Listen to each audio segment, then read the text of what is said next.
Good morning, good afternoon from wherever you're joining from. Can you please confirm that you can hear me clearly? Abigail, are you on the call? Esther, Samuel.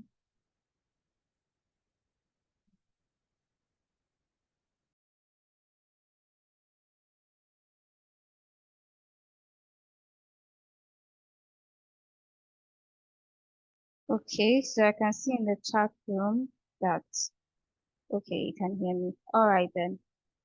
Okay, so good morning, good afternoon from wherever you're joining from. Thank you for joining us today. We are very pleased to have you on the call today. And today we are going to be talking about a very special topic, SDG 11, which talks about sustainable cities and communities. We've had several sessions from SDG 1 to today's goal that we are going to be focusing on today. So my colleague is going to drop the link to all our webinar replays. You can always go back and watch our sessions on from SDG 1 down to today's session. And okay, so let's just dive right into it. First of all, I'd like us to introduce ourselves. What's your name? Where are you joining from? Which city, which is very, very important. Which city are you joining from? Because today we're talking about cities, right? We're talking about sustainable cities and communities. What community are you joining from? What city are you joining from? Okay, and what do you look forward to, learn about? What's your question? What question do you have for our speaker? Because I will soon hand over to our speaker, and he's the expert on the call. Mr. Femi Dada is going to be talking about um, this very crucial topic today. So I'm yet to see anything in the chat room. Please just go to the chat room. Let's introduce ourselves. What's your name? Where are you joining from? What city, most importantly, are you joining from? Thank you, Samuel. Samuel is joining us from the great city of Accra. Welcome. I'm sure it's morning there. Thank you, Samuel. Please, where else? Who else is on the call today? Kindly introduce yourselves. I'm Oyin Adebayo, and I'm joining you from the city of Lagos. I'm sure majority of everyone is from Lagos. Please, kindly introduce yourselves so we can get into today's topic.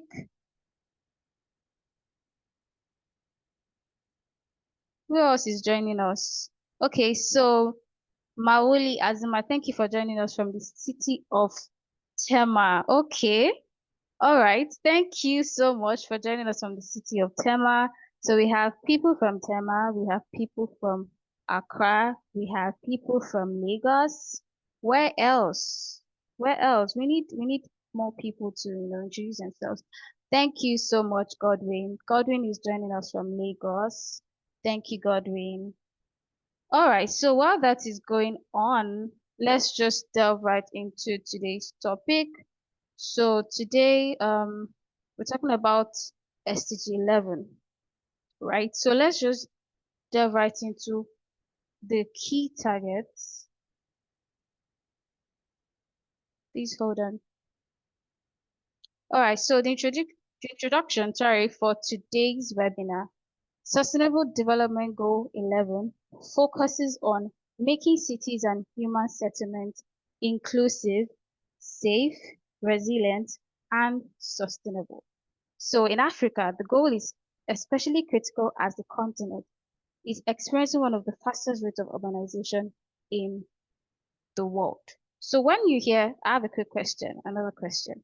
So when you hear SDG 11, what comes to your head? What comes to your mind, right? With the session we recorded, yes, the session is being currently recorded, and the link is going to be sent to all participants that are on the call today, right? So when you hear SDG 11, what comes to mind? We're thinking making cities sustainable, making our cities safe, making our cities resilient, right? Including people. It's not just like, oh, you're building cities and you're leaving out um the people's opinion on how we can make, the cities sustainable for them, right? So basically, that's what SDG 11 is all about: sustainable cities and communities. So I want to be fast with the introduction.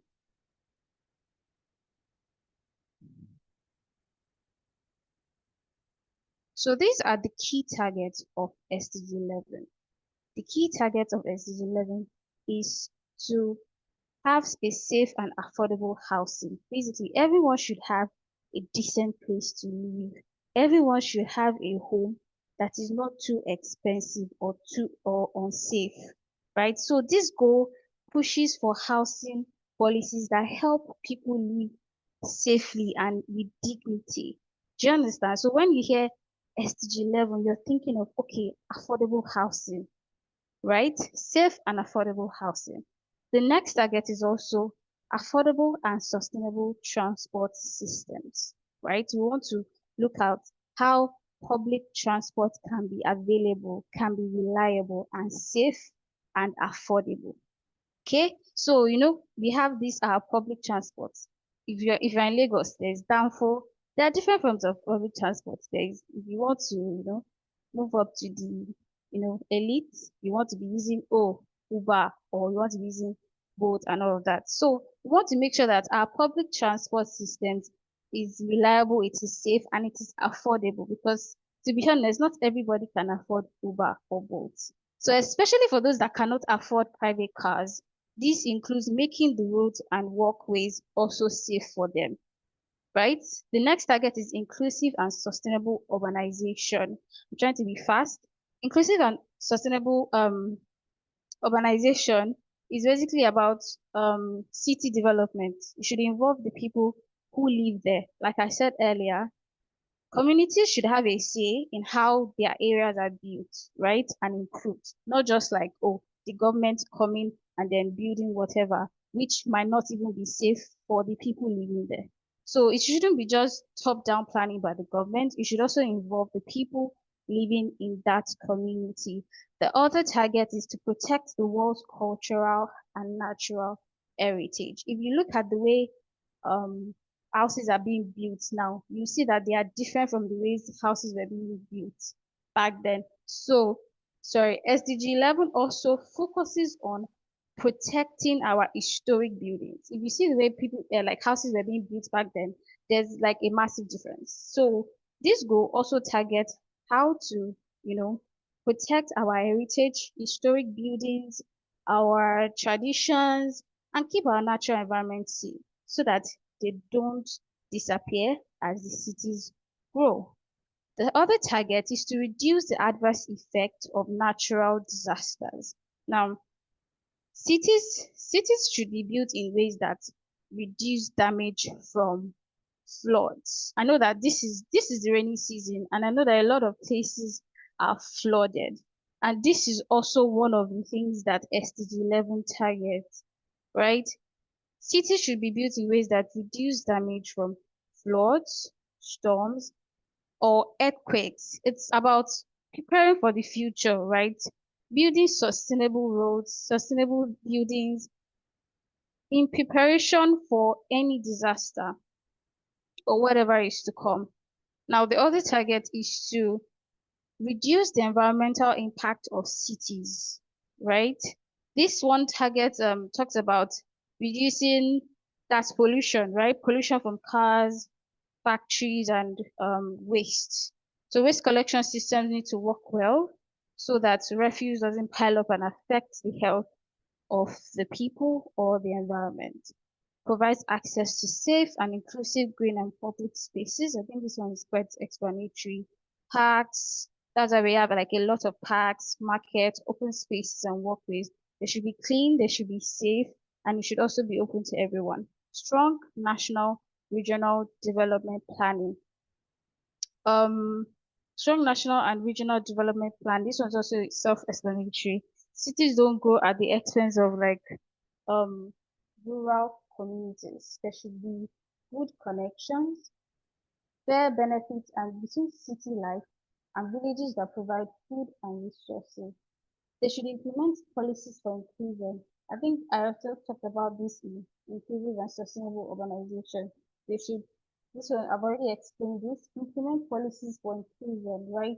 You don't just like bring policies from above. You should involve the people that live in the community and make sure that these things actually help the people and the community that are there. Support least developed countries in sustainable and resilient building. So this is basically talking about how to like bridge the gap between urbanization and ruralization. So I'm going to hand over to the speaker who's going to um talk more on this. So these are some of the challenges. Please hold on. So these are some of the challenges of SDG 11 in Africa.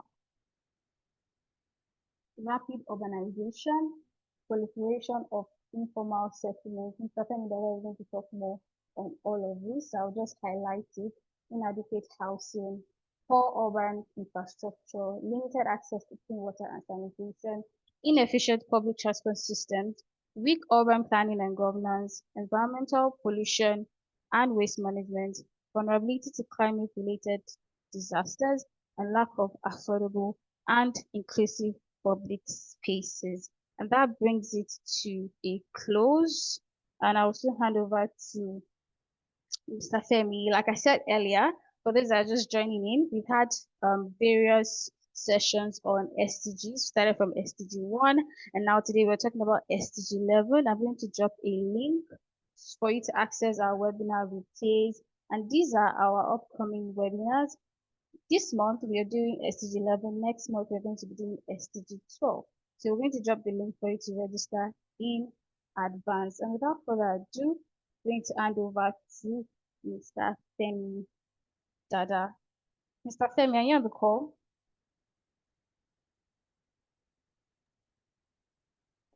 Yeah. Good afternoon, everyone. All right, good afternoon. Good afternoon. Thank you. He's going to be sharing real world insights and practical strategies on this goal. Please, can we please give him a round of applause? Please, let's give him a round of applause. Thank you so much for joining us today. And yes, please, you have the floor.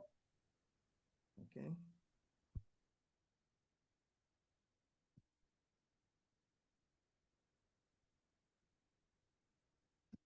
Okay. So, good afternoon once again, everyone. I'll be speaking from. My name is Olufemi Dada, as earlier mentioned, and thank you to A4S for having me, for the collaboration with the Lagos State Residence Office. So I'm here representing the Lagos State Residence Office, and I have um, greetings from the Chief Resilience Officer for Lagos. So I am head of urban planning and design for the Lagos State Resilience Office.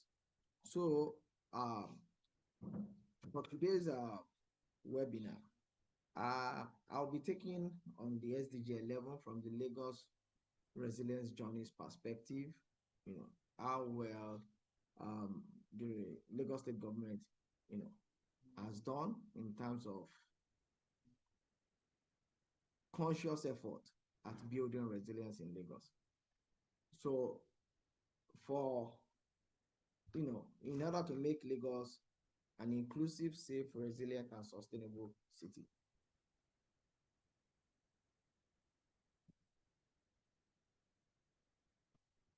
Yeah.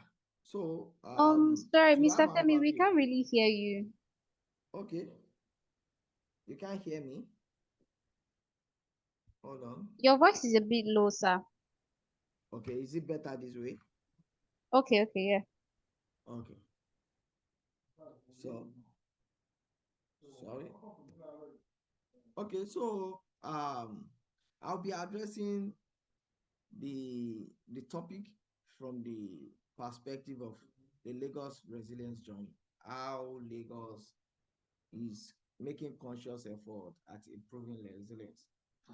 Because the whole resilience journey, was premised on SDG 11, making cities and communities inclusive, safe, resilient, and sustainable. So this is an overview of what Lagos is. That's the map of Lagos. Lagos currently is the economic capital of Nigeria and a major economic hub, of West Africa. It has a landmass of about 3,577 square meters. It is the smallest state in Nigeria out of the 36 states and the Federal Capital Territory. And it has about 30 million population to date. It's a coastal city. It has about 180-kilometer shoreline and an average elevation of 2 meters above sea level. Over 40% of its landmass, over 40% of the state's landmass, is covered by water bodies, of which lagoons and creeks accounts for an approximate of 22%. The Okay, city, Mr. Femi, people can't hello, really hear you well. Is it possible to like move okay. closer to your mic? Well, I'm closer to the mic right now. Let me see what I can do differently. Let me see what I can do differently. Maybe I can equally join from my phone. Maybe the Okay, mic sir. from my phone is going to be better. All right, sir. Apologies for that, please. No problem.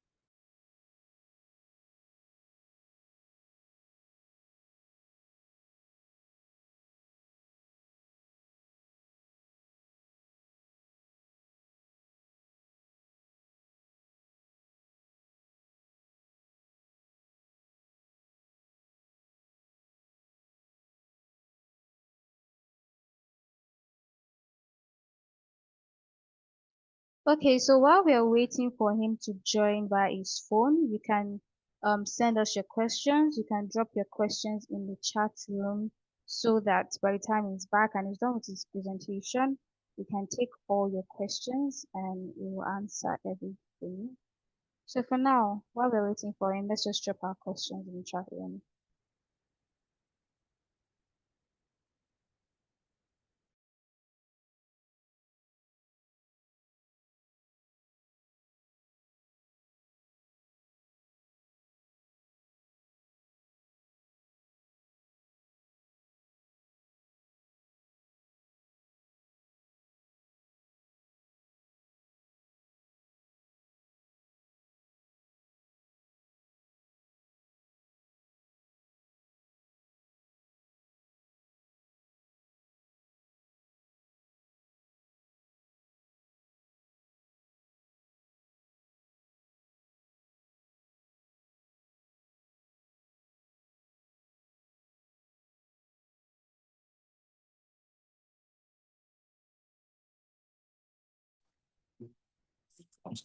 Yeah, Welcome back, sir. I think this is better. okay. So, okay. Okay, good. Okay, so like I was saying earlier, this is an overview of Lagos, what Lagos is about. So then I would like to go into resilience as a deliberate effort for Lagos, to achieve SDG 11. And this resilience, Lagos has been resilient ever since. You know, Lagos State government joined the Resilient City Network in 2016.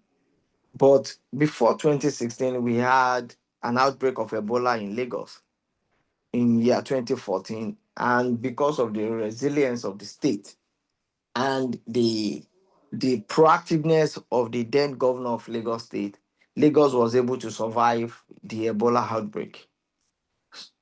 You know, And by 2016, Lagos State government joined the 100 Resilient Cities Network as a deliberate effort to improve the resilience of the state.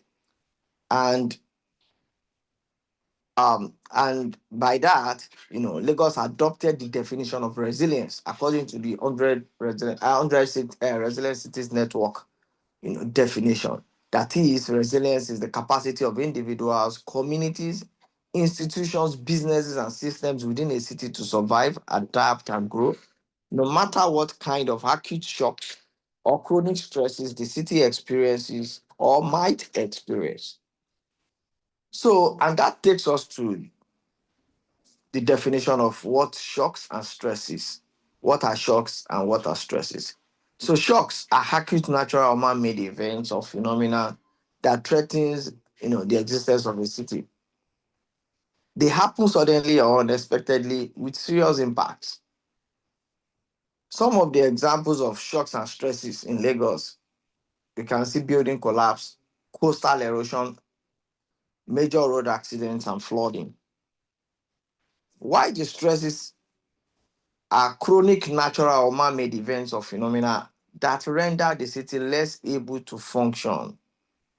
They weaken the fabric of the city on a day-to-day basis. For Lagos, we have traffic congestion, erratic power supply, overcrowding, inadequate physical and social infrastructure as example of the shocks and stresses in Lagos. So, with that, Lagos also adopted the City Resilience Framework 2014 as a lens through which the complexity of Lagos and the drivers that contribute to a city's resilience can be understood. So, and the first of and this the city resilience framework has 4 dimensions and 12 drivers. The 4 dimensions are health and well-being, economy and society, infrastructure and environment, then leadership and strategy. Health and well-being is about meeting basic needs, which includes housing, energy, food, and water. The next uh, on that dimension is the next driver on that dimension is support livelihood and employment. How does Lagos support livelihood and employment? Then, how do we ensure public health services? For economy and society dimension, we're looking at how can Lagos promote cohesive and engaged communities? How can the city ensure social stability, security, and justice? And how can we foster economic prosperity? Under the infrastructure and environment dimension, we are looking at provision and enhancement of natural and man-made assets, ensuring continuity of critical services, and providing reliable communication and mobility. And for the last dimension, which is leadership and strategy, how can Lagos promote leadership and effective management? How do we ensure that we empower a broad range of stakeholders? And how do we foster long-term and integrated planning? So, uh, adopting the CRF, we were able to conduct the preliminary resilience assessment for Lagos to identify the shocks and stresses that impacts Lagos. So quite a number of shocks and stresses were identified, but this list is the prioritized shocks and stresses for Lagos. For the top shocks, we have economic downturn, riot and civil unrest. You know, Currently, the economy of the country is still struggling, and I'm sure some of us are aware that the economy of Nigeria is still struggling, and Lagos cannot be exempted. Whatever affects Nigeria affects Lagos. Riot and civil unrest. You know, this preliminary resilience assessment and the top shock and stresses were identified in year 2019, and by year 2020, Lagos State government had the uh, the NSAS riot, which was a serious unrest, that left an indelible mark on Lagos. Also, we have coastal erosion, uh, which you saw that in one of the pictures in the definition of shocks. Rainfall, flooding, and severe storms, disease outbreak. We have the Ebola. By 2020, um, Lagos recorded an incidence of COVID-19. You know, then building collapse. That is still happening very much in Lagos. Forced eviction, major road accident, and urban fires. And for the top stresses, unemployment and underemployment, formal and informal economic contestation, erratic power supply, inadequate physical and social infrastructure, traffic congestion, inadequate healthcare systems, overpopulation, overcrowding, inadequate public transportation, inadequate water, sanitation, and hygiene infrastructure. So those are the top shocks and stresses, identified in Lagos then. Then, you know, and in addressing these shocks and stresses, we also adopted the resilience qualities as a way, to identify solutions, initiatives that could address these shocks and stresses. Seven resilience qualities were identified, adopted from the Resilient Cities Network. The first is to be reflective. We need to use past experience to inform future decisions. Also, the second is to be resourceful, recognize alternative ways to use resources. So, because we need to be resourceful, there are limited resources, globally. It is important to be resourceful. How do you ensure you use whatever resource that is available to you in multiple ways? Or how do you ensure that you achieve multiple outcomes from available resources? The third one is inclusiveness. Prioritize broad consultation to create a sense of shared ownership in decision making. Because at times it's not enough even to provide infrastructure, it's not enough to provide facilities. When the people you are providing it for does not have a sense of belonging. The next is robust. Whatever initiative you are coming up, whatever solution, must be well conceived, well constructed, you know, and and must be well managed. The next is redundancy. Spare capacity purposely created to accommodate disruption. Disruption is something we will try to avoid. At times it comes inevitable. So when it's inevitable, how many buffers have we created to accommodate the disruption when it comes?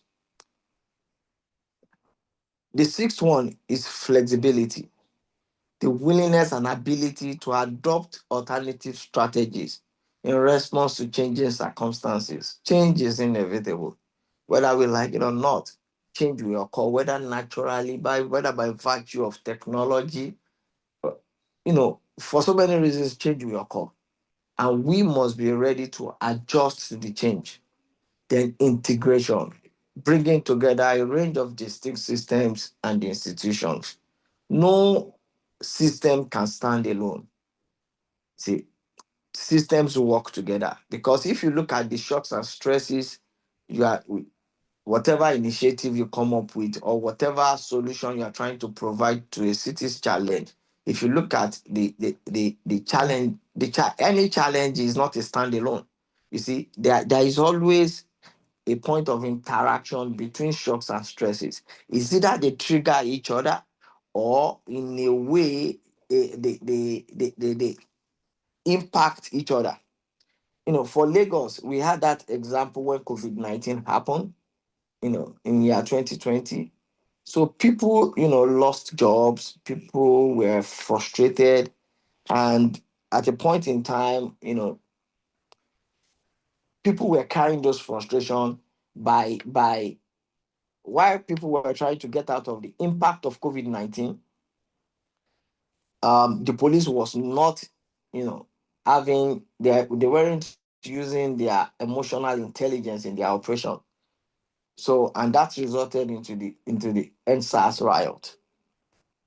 So we can't really separate what happened in the cause of NSAS from the COVID-19 outbreak. That is, the COVID-19 pandemic in a way contributed to the NSAS riot in Lagos. So for Lagos, the we also adopted the resilience lens, which helps us to look, to approach challenges in an integrated and holistic way that crosses silos. Because whether we like it or not, no MDA can stand alone. You see, we realize that the output of an MDA or the output of somebody is an input to another person. And that is one of the things that will help you to manage your resources. Also, we consider impacts of multiple shocks and stresses identified through a broad risk and hazard assessment. The lens also helps us to aim for short, medium, and long-term benefits. It helps to consider performance across the 7 qualities of resilience. So whatever initiative we are coming up with, and through from the process of identification of the initiative, these resilience qualities, are always used in evaluation up to implementation. Then aiming for equitable outcomes, leveraging actions across a broad group of stakeholders. Then consider cross-jurisdictional implications, because every community has a buffer, has a boundary. And what happens in the boundary is very, very important, so that whatever you are doing at your boundary, you must consider other communities around the boundary, whether national, whether regional, whether intercity. You must consider what is happening at the boundary, because if whatever you are putting there, if you don't have a provision for the people, just immediately after the boundary, whatever provision you are making might fail. There must be a way to address, accommodate, or include the people at the boundary. So, hello. So for Lagos, you know, like I mentioned earlier, we conducted a preliminary resilience assessment.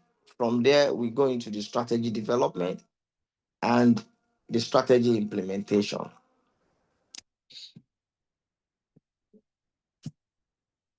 So, and you know, the strategy for Lagos envisions Lagos as an innovative, inclusive, and prosperous city that leverages the appropriate governance and infrastructure mechanisms to empower its people to thrive, adapt, and grow sustainably. Just like Esther mentioned earlier, it is not enough for you to provide infrastructure in city. You need to also empower the people.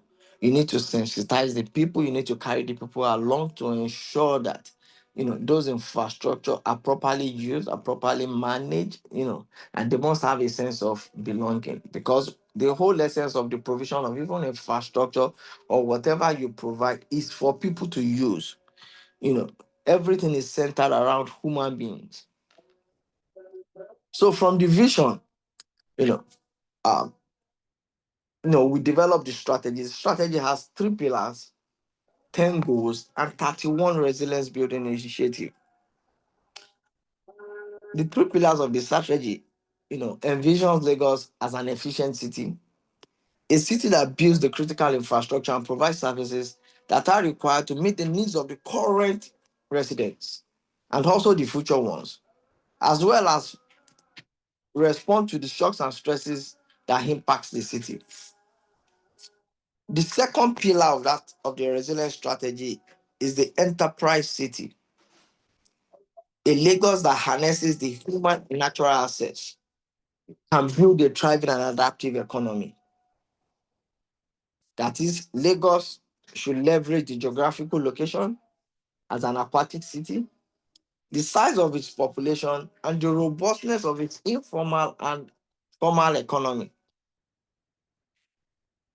Why the last pillar is the inclusive Lagos, a Lagos that seeks to enhance the safety, well-being, and dignity of all its residents, especially the poor and vulnerable.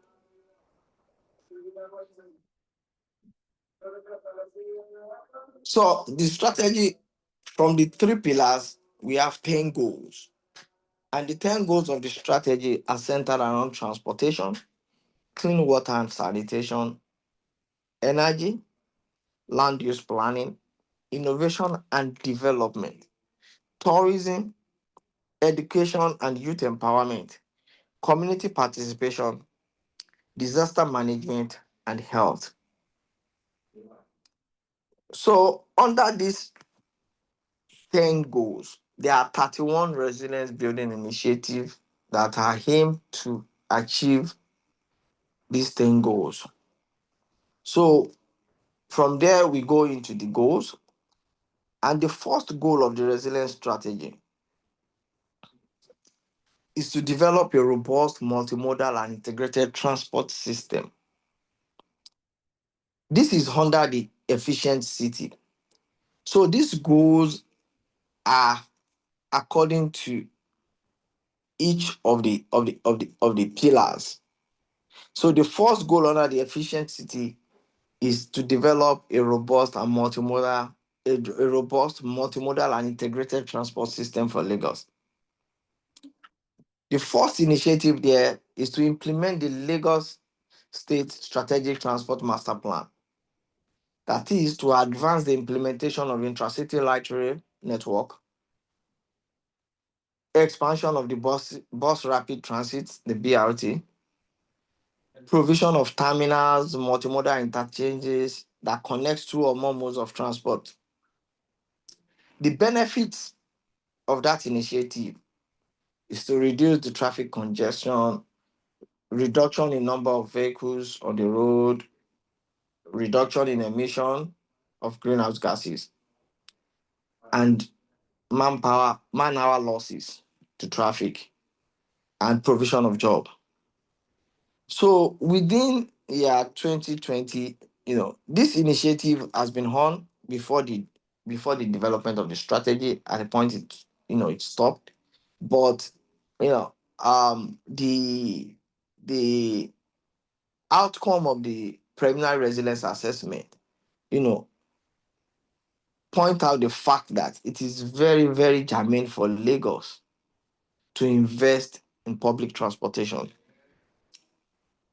So, as at today now, the Lagos is working on provision of rail networks. You know, the blue line, the blue line for Lagos has been the phase one of the blue line for Lagos has been completed. The phase one has been completed, and the phase two will be completed by 2026. It is expected, to convey over 450,000 commuters per day. The red line, also phase one, has been completed. The red line, also phase one, has been completed. That is expected to convey about, sorry,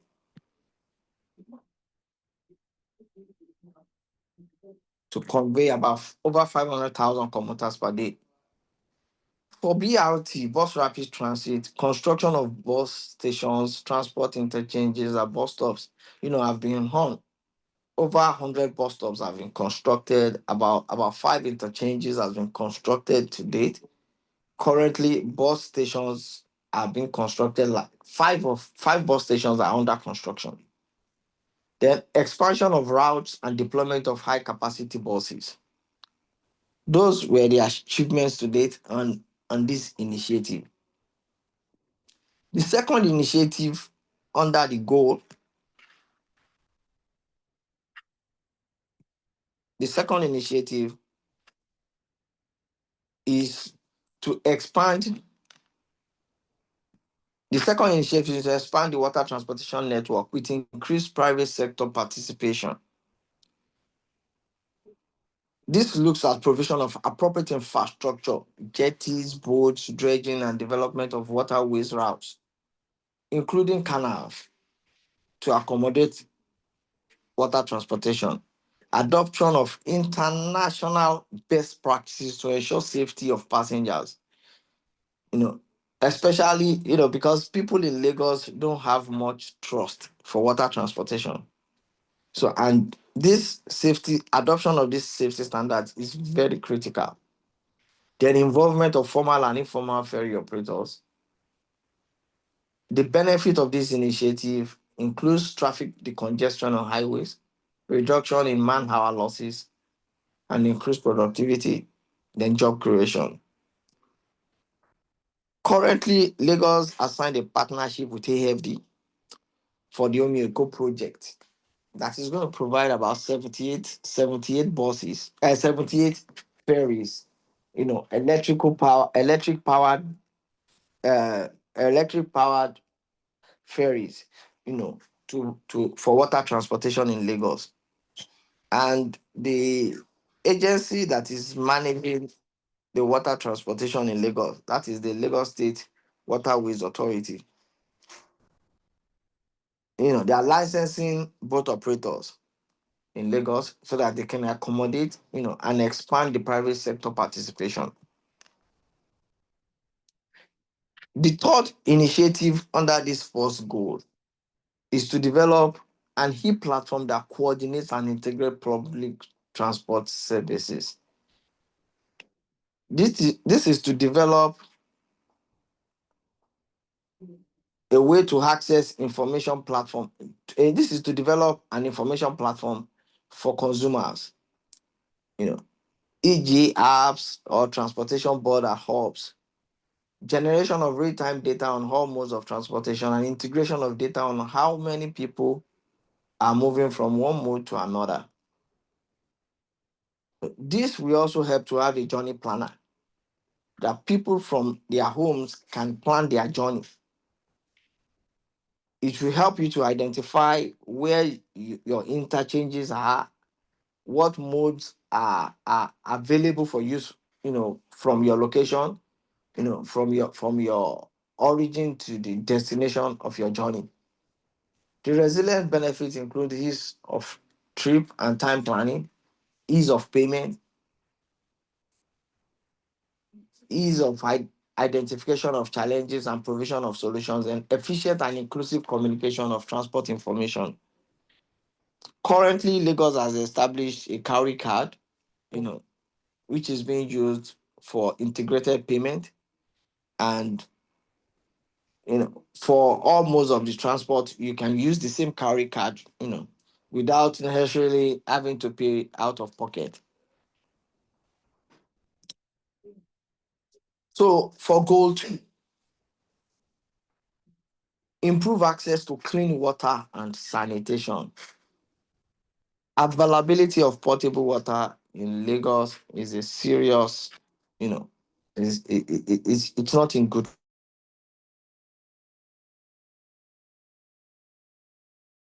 condition. It's not available the way it used to be in previous times. As the population is increasing, the demand for water is increasing, and current the current capacity cannot conveniently supply water to Lagos. Also, most of the water infrastructure in Lagos are in poor condition.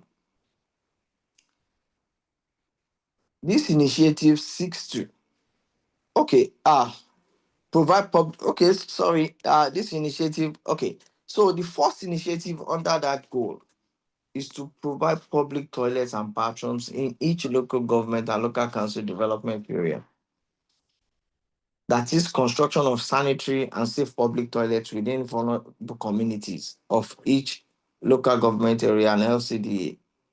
Because Lagos has a lot of informal communities that are on wetlands where you can't conveniently seek, or it is expensive for you to seek even seek septic. And there is no central sewage system within those corridors. Involvement of private sector or social enterprise. engagement of vulnerable people with communities in the management of toilets and bathrooms, in a way to engage the people in the communities to manage the bathrooms. Resilience benefits: improvement in environmental health, reduction in the state's vulnerability to disease outbreak, because you hand open defecation with it. Currently, there are some public toilets around Lagos. You know, the Ministry of Environment, Office of Environmental Services in Lagos is currently monitoring the public toilets to ensure compliance with sanitary standards. Also, they were able to provide some toilets in collaboration with private sector like Coca-Cola. The next initiative is to construct community waste water treatment plants. Lagos State is just about 2 meters above sea level. In most areas of Lagos, if you dig the ground, you see groundwater. So most of the communities can only afford to dig shallow septic tanks. If you dig further down, you are going to touch water. So having a community wastewater treatment plant is very germane to Lagos. Yeah. So this initiative this initiative is aimed at the construction of local specific community-based wastewater treatment plants and network using appropriate technologies, extensive public awareness on wastewater management. The benefits include reduction in surface groundwater pollution, reduction in loss of biodiversity, and the reduction in vulnerability to waterborne infectious disease, because the groundwater is going to be polluted in as much as the septics are seeping into the groundwater. So currently, the agency in charge, which is the Lagos State Wastewater Management Office, you know, the agency is approving central sewage system in private estates, you know, and they are maintaining the public sewage treatment plants. In Lagos today, we have three functional public sewage treatment plants that are being managed by the agency. So the next initiative under the second goal is to develop an integrated waste management system. Currently, Lagos generates between 13,000 to 15,000 metric tons of waste daily. And in times past, most of this waste end up in landfills. So this initiative seeks to improve waste management system, equipment, and services, promote circular economy by encouraging sorting from source, reusing, reducing, and recycling, then quantification and qualification of waste streams for effective planning. The benefit from this initiative includes reduction in environmental pollution, reduction in emission of greenhouse gases, reduction in disease outbreaks, promotion of conservation of natural resources, and having a clean environment in Lagos. The achievement to date includes closure of 103 illegal refuse dumps, turnaround time for refuse collection trucks is now about 20 minutes. Also, 150 schools, primary and secondary schools, were engaged in material recycling. 3,000 informal waste scavengers were registered as a way for inclusion rather than, just laying them off or enforcing, because in Lagos there are areas that are not motorable for waste collection vehicles.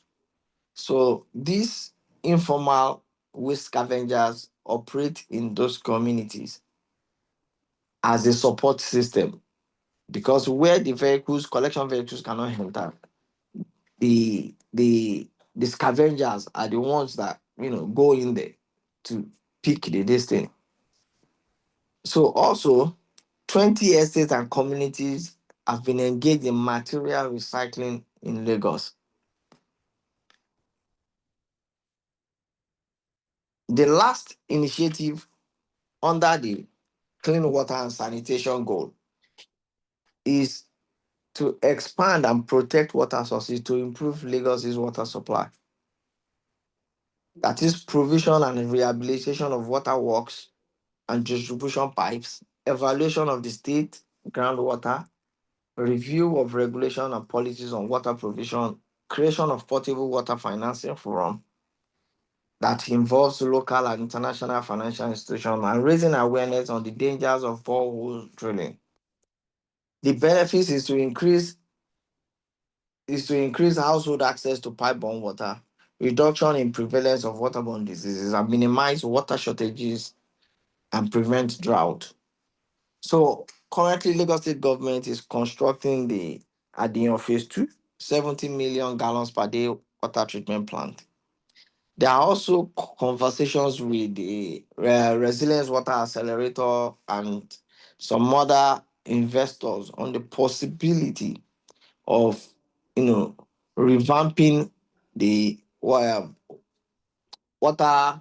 reticulation system for Lagos, and that's hence the second goal of the efficient city. The third goal for the efficient Lagos is to enhance the provision of affordable and reliable energy. This initiative aims to conduct an energy audit to determine infrastructure and supply gaps. Currently, there is a supply gap in Lagos. With the increasing population of Lagos, we keep having demand for electricity, and supply has not met demand. But we are estimating what the gap is and what supply is supposed to be. There has not been a specific audit that can conveniently say that this is the exact deficit that we have in electricity supply. So, and currently, less than 20% of households in Lagos are metered. There is also need to determine the critical areas for technical and financial assistance through this audit. The benefit is to provide an evidence-based approach to planning for infrastructure and other necessary interventions in the energy sector. So, and to date, the state government has conducted audit in 2,059 Lagos state government facilities. Also, an energy hackathon was conducted for the design of locally produced prepaid meter as a way, to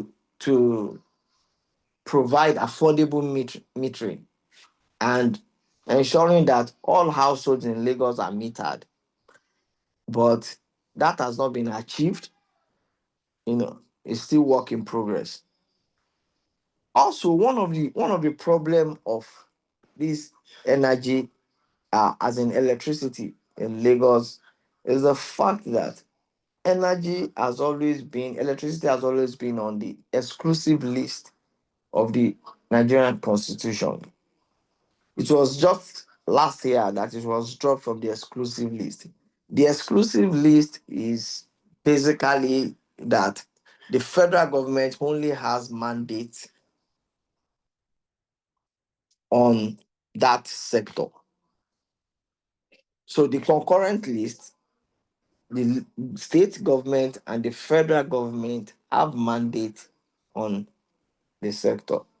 while we have the residual list, which is both the state government and the local government. So energy has been scaled down from the exclusive list to the concurrent list. That is, Lagos State today can generate and sell electricity. Every state in Nigeria can generate their own electricity and sell to the grid.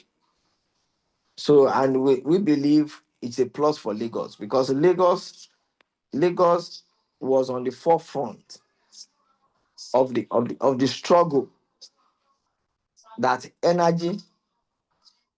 electricity particularly, should be scaled down from the exclusive list to the concurrent list. And it was a plus, it was a win for Lagos. And it is believed that from there we have a way forward, on energy supply in Lagos.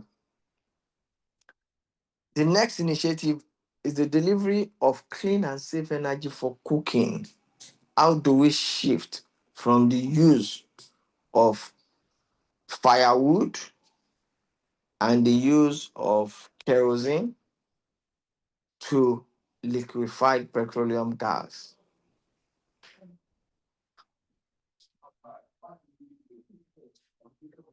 So, and the benefit of this initiative is the reduction in greenhouse gases emission due to the use of wood and kerosene for cooking, improved household respiratory health, and reduction in risk of household fires. The state government has constructed 3 liquefied petroleum gas plants, to ease access to liquefied petroleum gas by residents. And also, there is also ongoing stakeholder engagement and campaign for the adoption of liquefied petroleum gas by households. Because in previous times, some residents are worried that liquefied petroleum gas is volatile than other forms of fuel they've been using. And they are afraid that the volatility, will lead to fire, that is going to cause serious damage to their property and loss of lives. So the campaign is ongoing to encourage people to use liquefied petroleum gas, and the government is working on providing more liquefied petroleum gas, to support the private sector. There are private sector petroleum gas plants that are being licensed in Lagos, but the Lagos state government's own is to make it in a way more competitive for the private sector. That is, government can make it a little cheaper than the private sector for affordability. Then the next initiative here is to develop a campaign to promote efficient energy use. This includes identification and cataloging of energy efficient appliances, community sensitization on energy efficient appliances, and energy conservation practices. The resilience benefits is to reduce emission of greenhouse gases, improve respiratory health, and household electricity cost savings. Sensitization has been carried out in 5 local government areas out of the 20 local government areas in Lagos. So these are the initiatives under Goal 2 of the Lagos Resilience Strategy. Goal 3 of the Lagos Resilience Strategy, sorry. So for Goal 4, the Goal 4 is aimed at enhancing the city's resilience through land use planning. Because land use planning is critical to resilience building. Because most of the things whatever human being does, most of the things we do daily has spatial implications. And the first initiative is to strengthen the implementation of operative physical development plans. These physical development plans are master plans, model city plans, and other lower order plans. Inclusive layout plans and building plans. So it entails development of a spatial database for all properties in Lagos, automation of the planning process to ease access to planning approvals, review and domestication of the National Building Code, protection of spaces reserved for greenery, walking, and aesthetics, and enforcement of the provisions of master plans and model city plans. This initiative is aimed at achieving a functionally efficient and aesthetically pleasing physical environment for living, working, recreation, and mobility. It will also ease movement for pedestrians, especially children and the elderly. Currently, the state government is preparing master plans and model city plans. You know, these are plans that have a range of about 10, 15 years, 20 years. So in between, if there is need in between, within a minimum of 5 years, if there is need to review the plans, it will definitely be reviewed. But most of these plans are long range, between 10, 15, 20 years. Also, the state government is conducting capacity building for staff. in- And this initiative is basically to address also, apart from aesthetically pleasing physical environment, to address the issue of building collapse, which is a major shock in Lagos. And one of the initiative, or one of the things the government has intended to do and has trained people and government is critically working on, is the launch of the certified accreditation program. That is, bringing on board private sector participants to monitor construction of buildings and to ensure that people build according to standards and reduce the incidence of building collapse in Lagos. The next initiative is to increase access to affordable housing. The cost of housing is going astronomical from time to time, year in, year out. This initiative seeks to research on low-cost housing construction methods and materials, establish an affordable housing development fund, and standardization of land valuation, security of tenure, and land administration processes. The benefit from this initiative is reduction in household deficit, reduction in growth of slums and informal settlements, reduction in vulnerability to environmental disaster and social injustice. The Lagos state government has embarked on construction of the Lagos Homes project as government's contribution and effort to address the housing deficit in Lagos. Also, establishment of rent to home payment scheme. That is, people can pay instrumentally every year or on monthly basis rather than having to pay all at once. So there are homes whereby you can pay at once. There is a window for you to pay at once, and there is a window for rent to own. The next initiative is to strengthen the Lagos Urban Renewal Program. This intends to develop a comprehensive urban upgrading and renewal policy with clear guidelines and templates for various approaches to urban renewal, provision of infrastructures in slum communities, and activation of the guideline. And activation of the guideline. So the benefit is to provide safeguard for vulnerable communities from the threat of forced eviction, set clear template for developers regarding resettlement, compensation, and global best practices relating to urban upgrading and regeneration. Achievements so far on this initiative: development of an urban renewal guideline. Also, the urban renewal office has been rehabilitating roads in slum communities.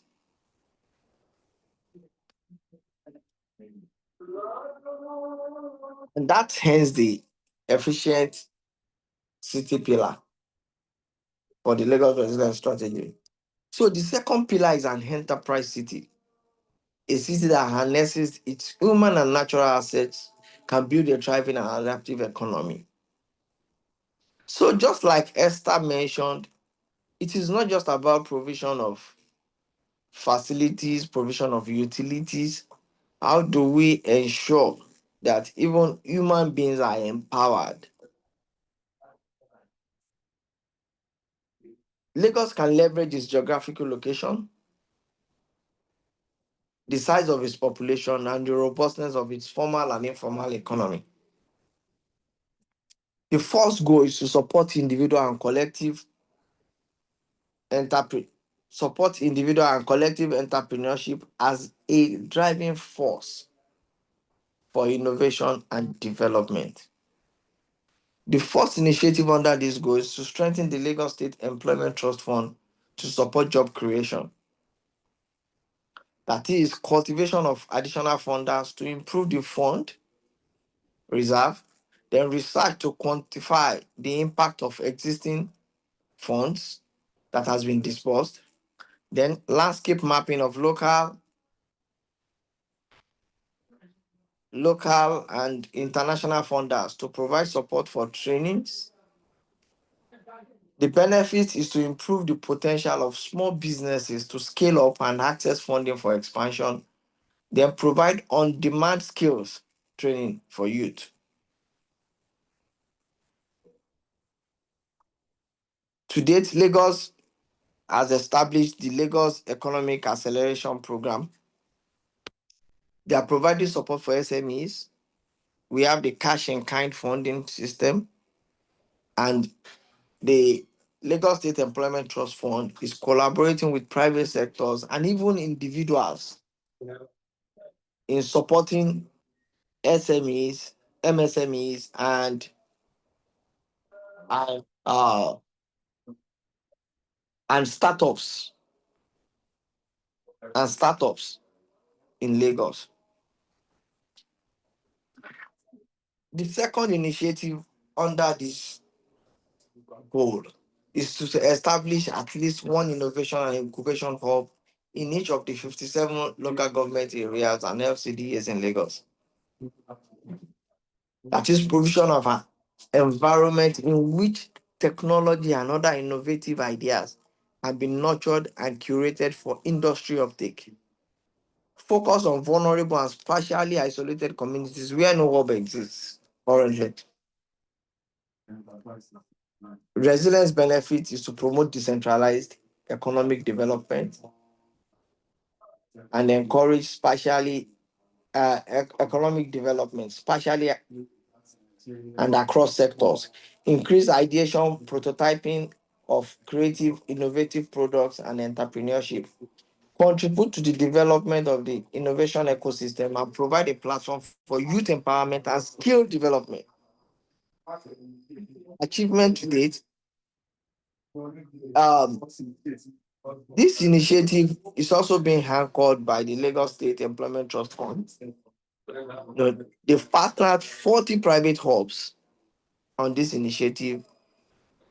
1,248 youths have been trained in core technical skills, Java, Linux, cybersecurity, and Python.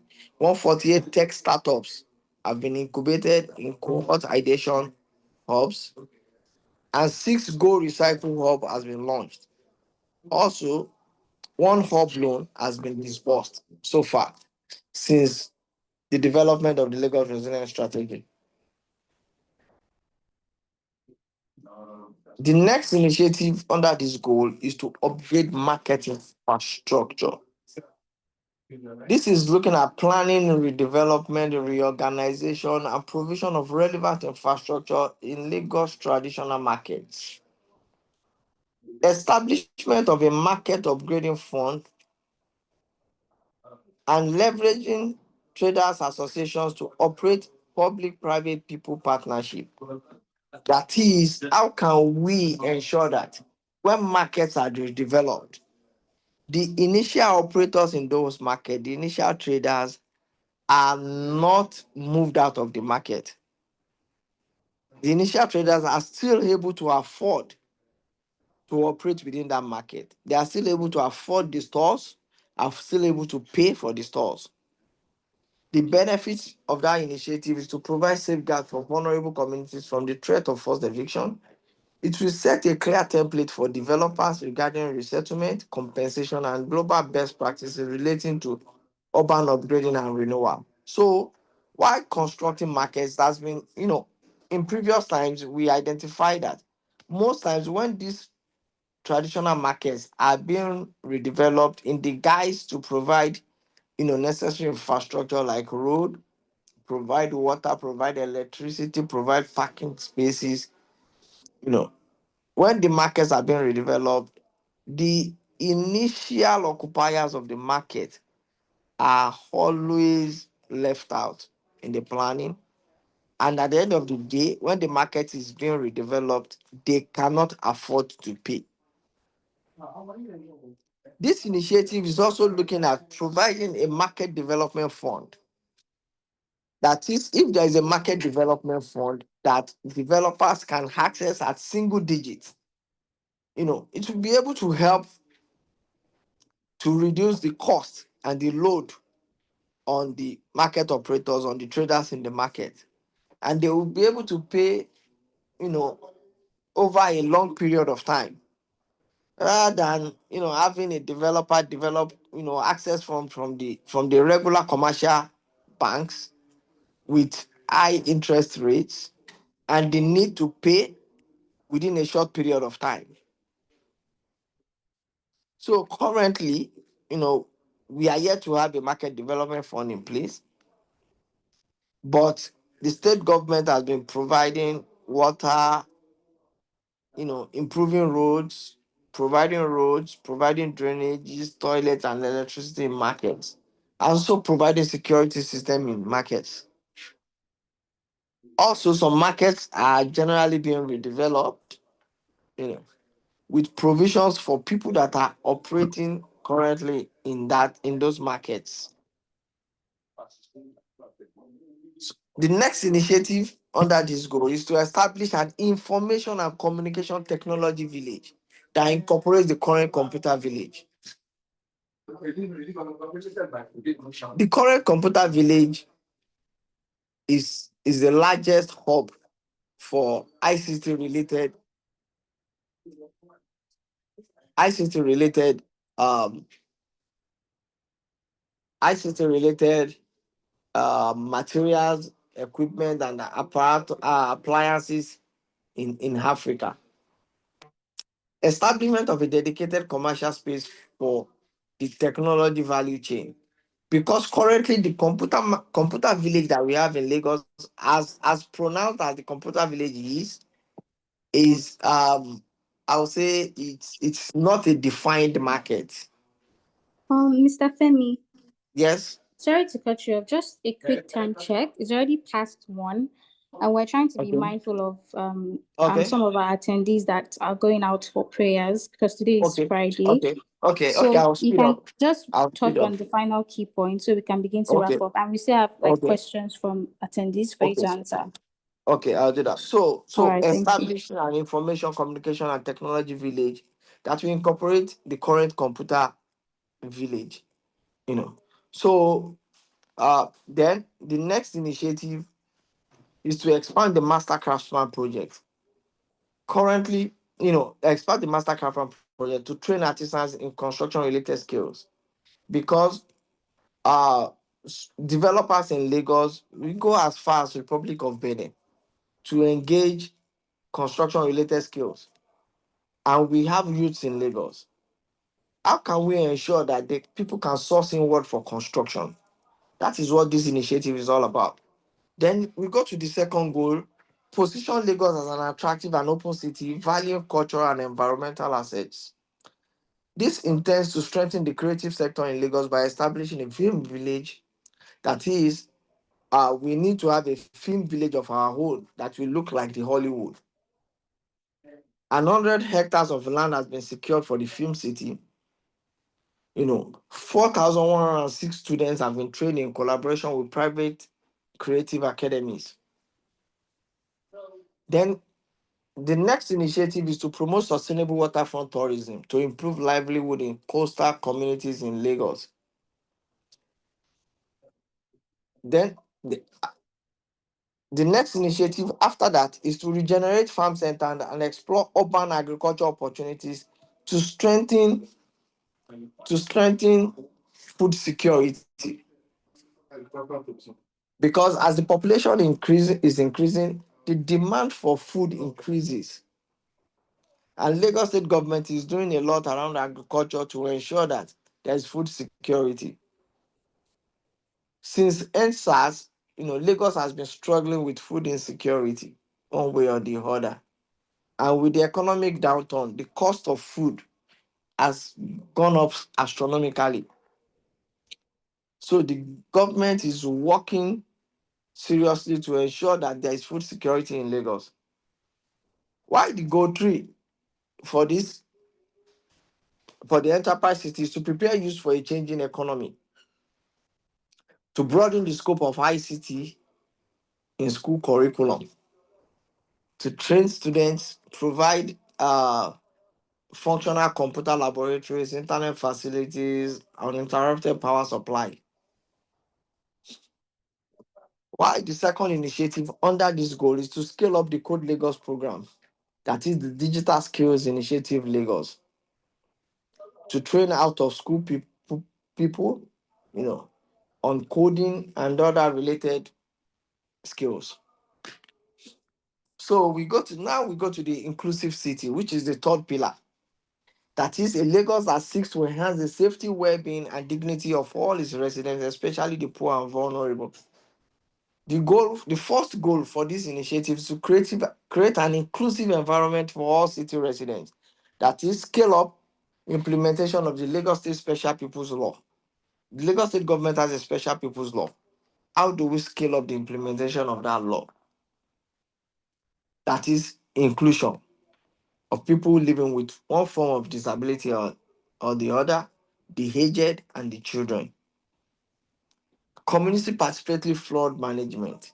Because of the topography of Lagos, and Lagos as a low-lying state, a low-lying community, is a flooding is prominent, especially during the rainy season.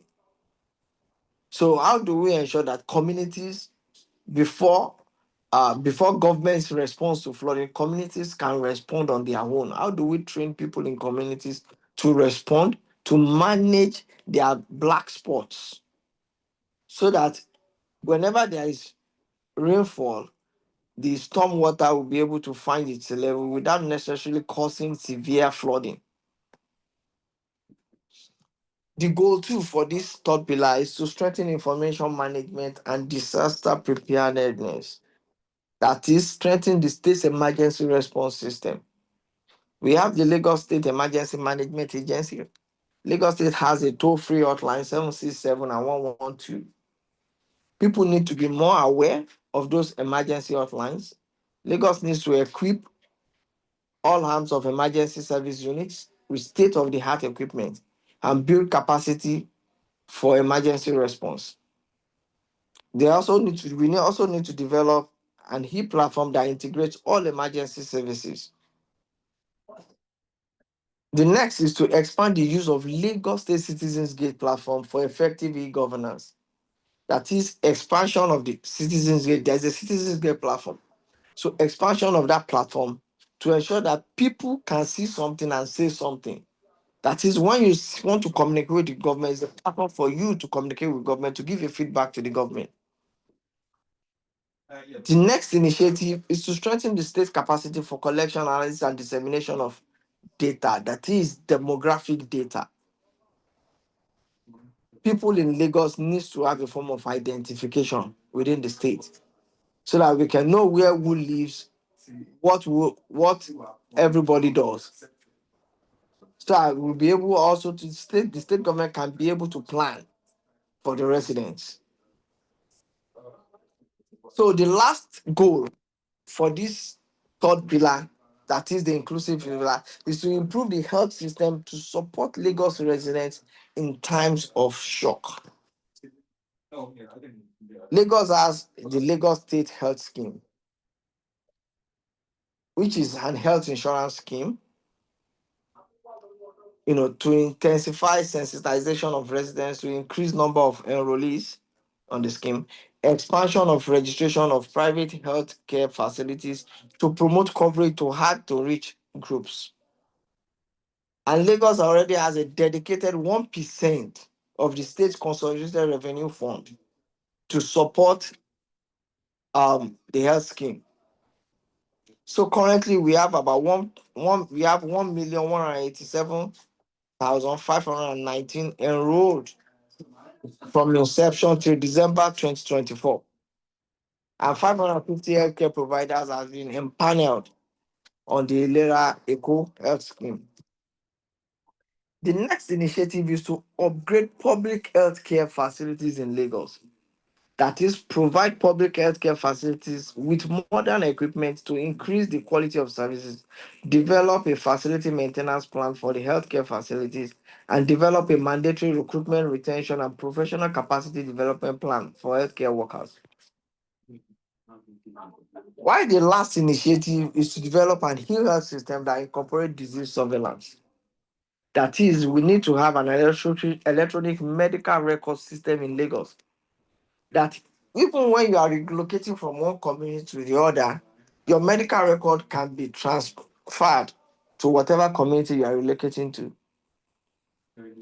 You can always have access to your medical record because if it is electronic, from time to time, it is easy to update your medical records. Also, this is going to aid disease surveillance in Lagos. This is the last initiative on the Lagos Resilience Strategy, and it is the 34th initiative on the strategy.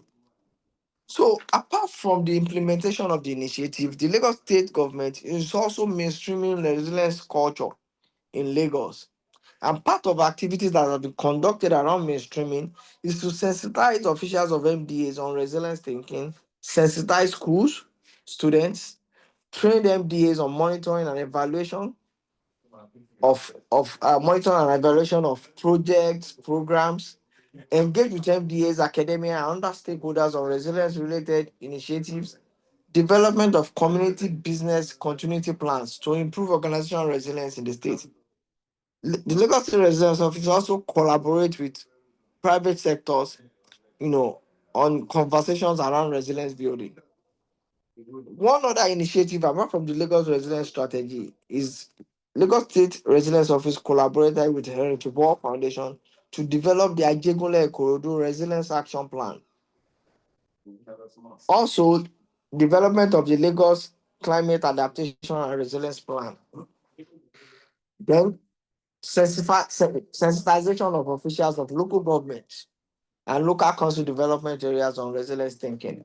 Because we have realized that it is not enough and the state government cannot do it alone. Every of the local government, that comes to form Lagos State are very critical to resilience building because these local governments have their mandate and whatever they are doing, they need to incorporate the resilience qualities and the resilience lesson what they are doing to ensure that the projects and the programs are truly resilient and the mindset of the workers and the people in the community are also resilient. So the implementation of these strategies doesn't come without its own challenges. What some of the challenges that have been identified include paucity of funds for the implementation of the initiatives and provide identify solutions, improve revenue drive across the state, and engage local and international collaboration. Also, duplication of initiative by MDAs without central coordination or shared capacity and resources. The proposed solution is improve coordination among MDAs, to break the silos, because resilience building also entails breaking silos.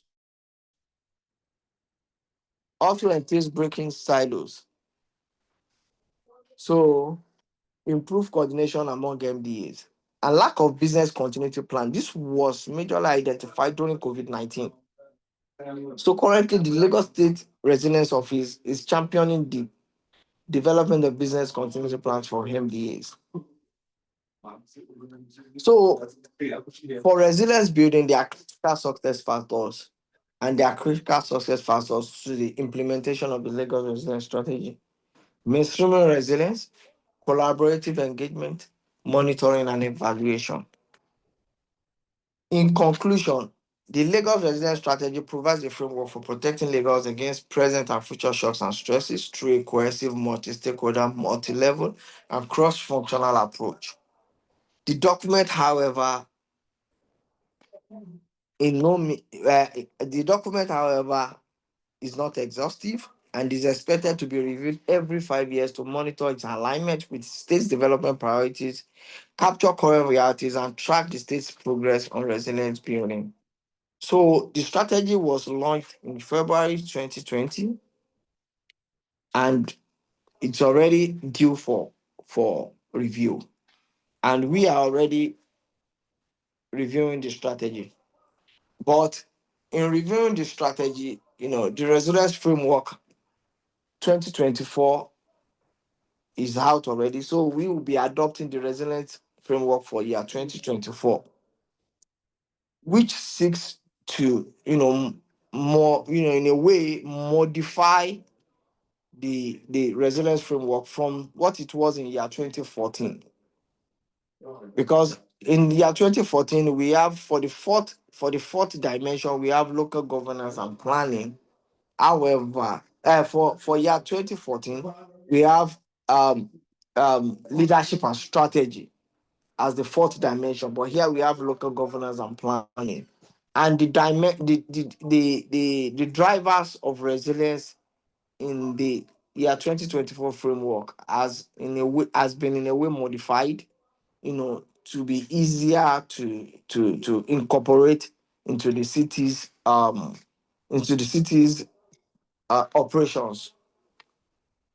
So on this note, I would like to say thank you for having me to present on the Lagos journey of resilience, and to how Lagos intends to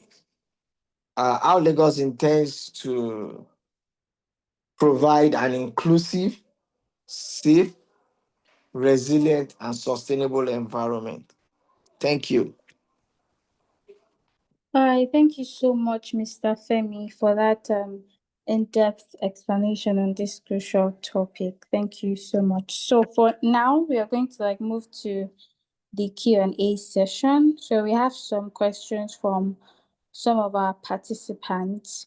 So there's a question that says, how can developing countries like Nigeria build better cities without building better people? Because the people create the cities. I think you've kind of touched on this. But that's the first question that we have. Okay, can I respond to that? Yes, please go ahead. So, well, you can't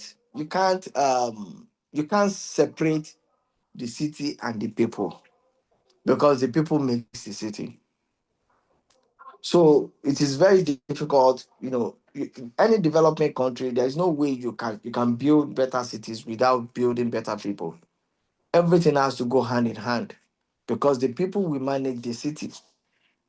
So while making provision of infrastructures, it is also pertinent for you to simultaneously carry the people along, either by empowerment, by stakeholder engagement.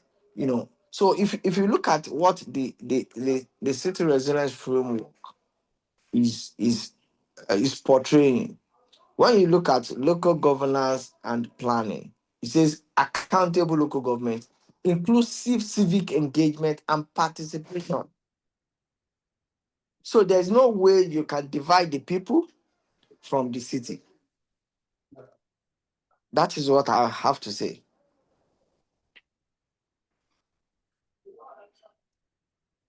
All right, Hello. thank you so much. Thank you. So the next question we have is, how can construction companies imbibe or integrate this into their processes?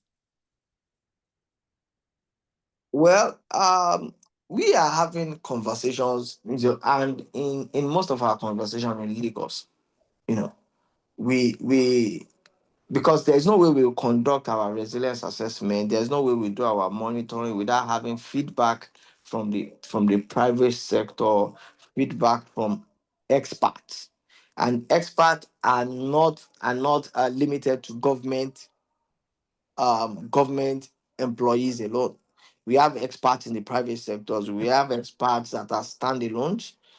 You understand now? So Yeah. we always engage with them, and we are open. Last year we had the Lagos Resilience Forum that we invited. We had participants from private sector, participants from banks as much as possible, and the conversations were around the resilience strategy and how residents can be more resilient. And also it helps to identify that forum helps to identify emerging issues that people should give a feedback about what needs to be done. Where are the gaps around building resilience in Lagos? So the city resilience framework is there on the internet. It's not restricted to Lagos State government or the Resilient City Network. It's there on the internet. If you Google it, you're going to see it. So it's easy for you to follow through with it.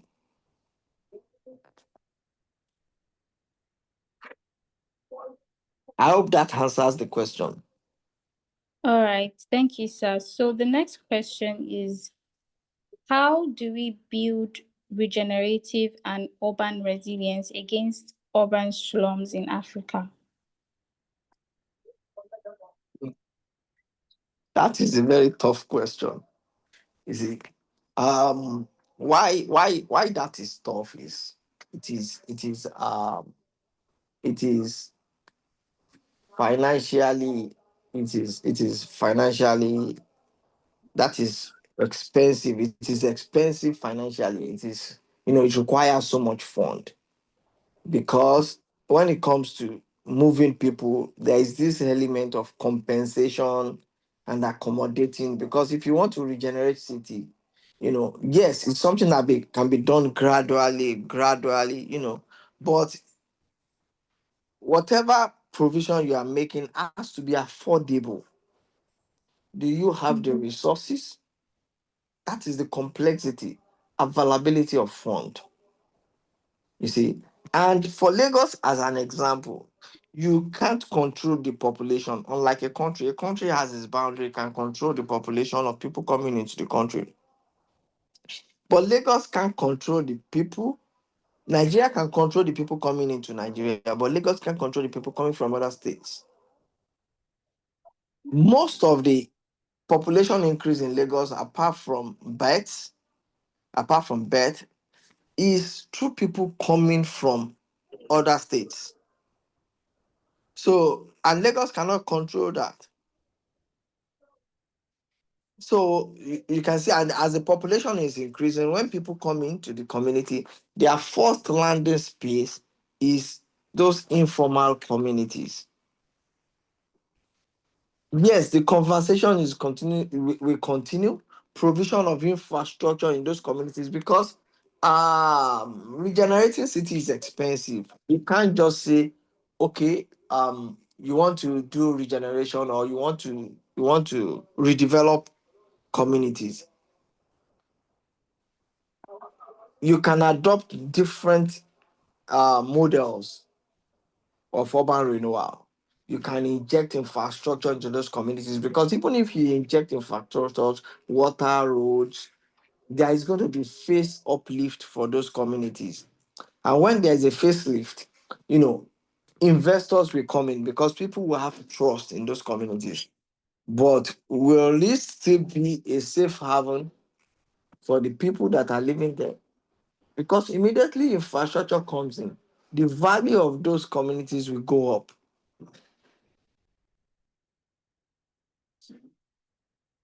So regeneration is expensive, but it is a way to go, whether we like it or not. And also, there are plans, there are operative physical development plans, either master plans, model city plans, regional plans, that needs to be followed through. These plans are well conceived, they are robust in nature. Most of these plans have gone through the resilience qualities before they are laid out. And if those plans are gradually followed in implementation, cities will gradually be regenerated. Thank you. All right, thank you so much. So the last question we'll be taking is, how do we build a climate resilient city based on research and data? What are the avenues for raising development revenue? Please come again with that question. How do we build a climate resilient city based on research and data? What are the avenues for raising development revenue?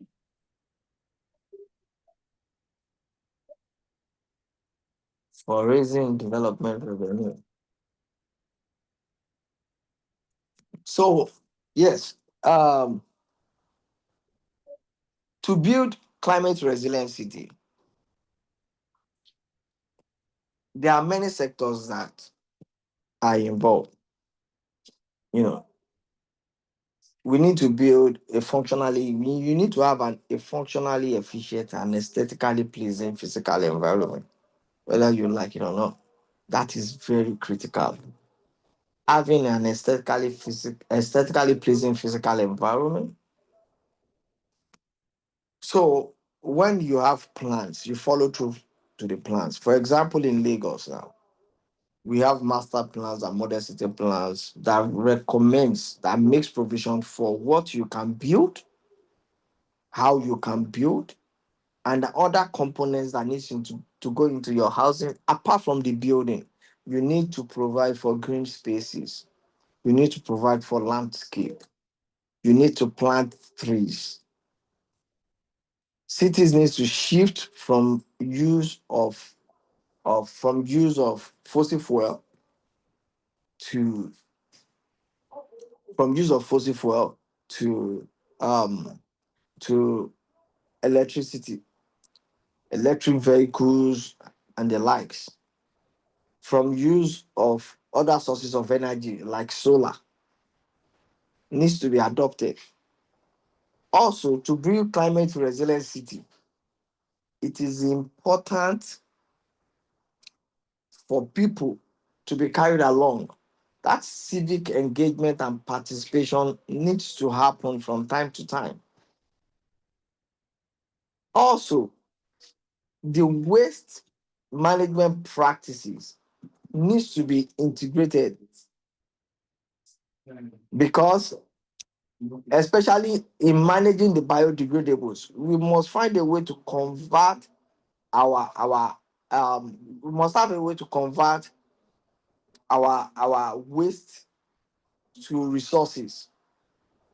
We must find a way to reuse, to recover, to find a way to manage our waste in a way, because waste contribute to climate crisis. So an efficient and effective waste management system is going to contribute to a climate resilient city. Also, provision of infrastructure is very critical, and conserving our uh, ensuring that we conserve uh, our wetlands, so that when we have torrential rainfall or heavy rainfall that could cause flooding, there will be a place to conserve the water. Because if you build on your wetlands, if you don't conserve your wetlands, there will always be problem. And I believe the master plans and model city plans or the operative physical development plans in any city would have taken care of that conservation. There are areas that are restricted areas that you can't build on.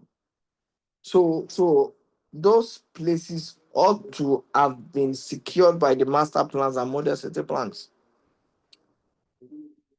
Also, there needs to be policies that we encourage um, um, resilient practices that we ensure that, oh, even when we have extreme climate conditions, the impact won't be severe on the city and the people in the city. Thank you. All right, thank you so much. I think that will be all for the questions.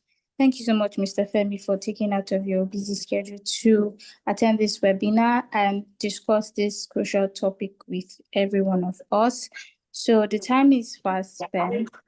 All Sorry, the Oyinkan, okay. please, if you don't mind. Mr. Femi, thank you very much, Mr. Dada. We appreciate you. Thank you for taking the You're time out welcome. to do this. You even thought it was meant to be last week Friday, but we postponed it. And my people were about to have a mini heart attack when they couldn't reach you earlier today. So I'm glad that you're here. This is why we bring people like yourselves directly, people who are directly doing these things, because we don't want to treat these SDG topics like they are just theoretical, or should I say, just things that are far away from where we are. We need to see the practice or the practical side to it. And so, thank you very much for sharing these insights and your knowledge and your skills and your experience here today. I'm sure everybody has learned a lot. We're going to record this, we're going to put it on YouTube, and we'll share the link with you so that people can always go back and also see the great things that you have said here, or listen to the great things that you have shared with us today. So once again, thank you very much. Help us You're say welcome. big, help us say a big thank you to the CRO for granting someone of your style, someone like yourself of your caliber and your stature to come to deliver this to us. So please, a big thank you to her. We really appreciate this. We don't take it for granted at all. So once again, thank you very much. God bless you, sir. And of course, You're to welcome. everybody that's also taking the time out to be here. Thank you very much, everyone.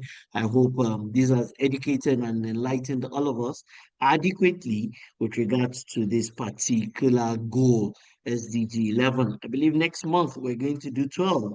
We're also going to get people from the industry that are going to do this. And those of you that have been consistently working with us and joining, thank you very much. Next month, we'll be doing SDG 12, and we're already getting ready for it. So I'll hand over to Oyin. Oyin, you wanted to make a couple of announcements also. Please go ahead very quickly. Thank you very much, everyone. All right, thank you, Doctor. So I'm seeing questions from some of our attendees. So the document Those will be questions shared we'll to have to all our share with him, and maybe participants. he will have to send us because he will send us a response. I'm sure we'll share with him in his email. We'll send a response and we'll post them in the community. Yes, Right? definitely. So the presentation slides will be sent to all participants and all the necessary materials and resources. So thank you all for joining us today. Please enjoy the rest of your day. Bye. Bye. Bye. Bye.